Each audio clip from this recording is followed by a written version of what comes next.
Hi guys, I'm Ben from Ben's Home Video, and today we're talking about the 1993, 1995, 2003 Case for Mistaken Identity, spiraling out of control films. That's right, it's the Mexico Trilogy.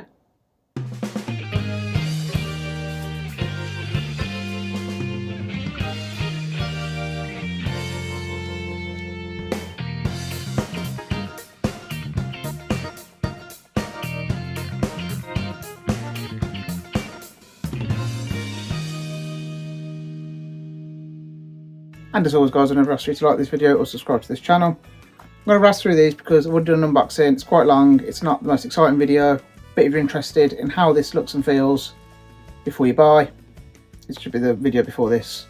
Budget of $7,000 and it's shot on a 16mm film, so it's never going to be a looker, but the bitrate was about 32 megawatts per second, which is pretty solid for Blu-ray of course. So the audio was 2.0 Spanish, 2.0 English dub. I only went with the Spanish, I'm not interested in dubs. There's your original artwork. So it's very rough looking, very grain heavy. Don't think it's been cleaned up at all. That's what makes me believe this is the previous release and not brand new to Arrow. I could be wrong on that, but there's definitely been no cleaning. There's a lot of dirt and kind of marks on this film. You get used to though. Colour wise, it's a bit washed out. The finer detail actually quite good, but that's down to high bitrate mixed with it being film, even if it is 16mm. Yeah, that's all to say really. So the audio 2.0 Spanish, the dialogue's clear enough, but obviously most of us will be watching it subtitled, so does it matter if it's clear? It's nice that it is. Sound effects are pretty good and overall decent. There ain't much to say. But film wise, I think very cool. They made the budget stretch very well, so you wouldn't expect it to only cost $7,000, even though $7,000 is a lot more than today's $7,000 of course.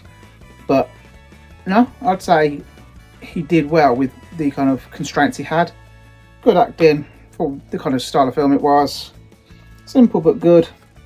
Yeah, I would say with all three of these, the menu screens have slight spoilers to the film if you've never seen them before, so just be aware not to look at like the little spiel beforehand. So the biggie, Desperado, so this is in 4K, the only one of the three that are in 4K for some reason. Well, I'm going to guess why. 16mm. I mean, there are 16mm films that are in 4K and they look great, but yeah, it's a low budget 16mm film, which most of them are, but this is really low budget. And then I believe Once Upon a Time in Mexico is shot in digital, early digital as well, so it would only be 2K, and I don't think they wanted to upscale it because it would cost them money. I don't know. Anyway, obviously shot in 35mm, assuming. Taken from the original camera negative, which was good. 5.1 and 2.0. Obviously, I went with the 5.1 DTS. It's mastered to 10,000 nits, which obviously is far too high, as no TV goes above, I think, 4,000. And no mainstream TV, I think, goes above 2,500, 3,000. So it averaged, it was Dolby Vision as well, and it averaged about 90, 95 on the old bit rate, which is very healthy. Very warm looking film, but kind of that's what you want from film shot in kind of Mexico with that heat and everything, so it's expected. You don't want it looking like a cool kind of bluey colour, do you? Film grain is very fine and looks delicious, which is what you want. Again, everything you want. It looks very natural, very filmic. The black levels are good, not amazing. The fine detail, yeah, you couldn't ask for more. Contrast, I would have liked more on the contrast. It's pretty good.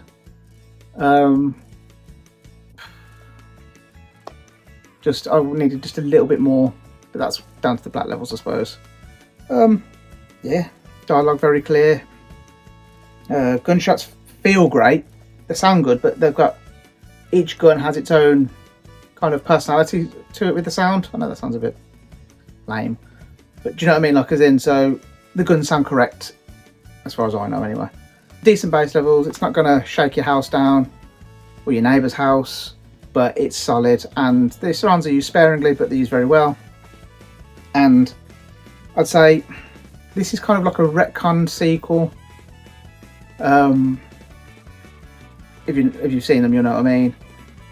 Almost remake as well, kind of like a soft remake. I feel like this is the film he wanted to make when he made El Mariachi, but obviously he continued the story instead of doing a full remake. Very, very stylized film, which is cool. It's not what I expected. I expected like a proper westerny kind of film, not over the top silliness, which is great. I loved it. I really did love it. And as always, Steve Buscemi. We love Steve Buscemi, and he was great in this. So the Blu-ray of Once Upon a Time in Mexico, it was around 30 to 35 megabytes per second, which was similar to El Mariachi.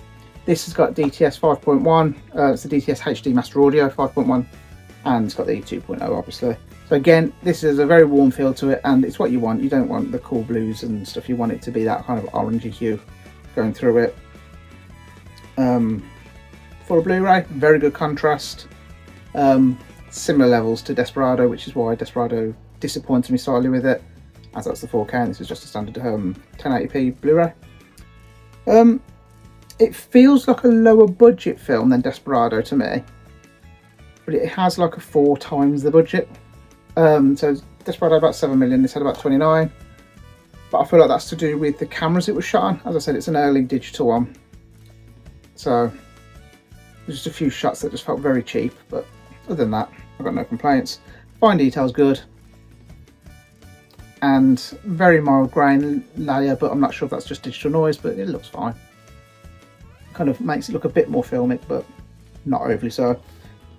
Again, good bass, not gonna it's not demo worthy, but it's very good. The surrounds are used a lot more and used very well in this.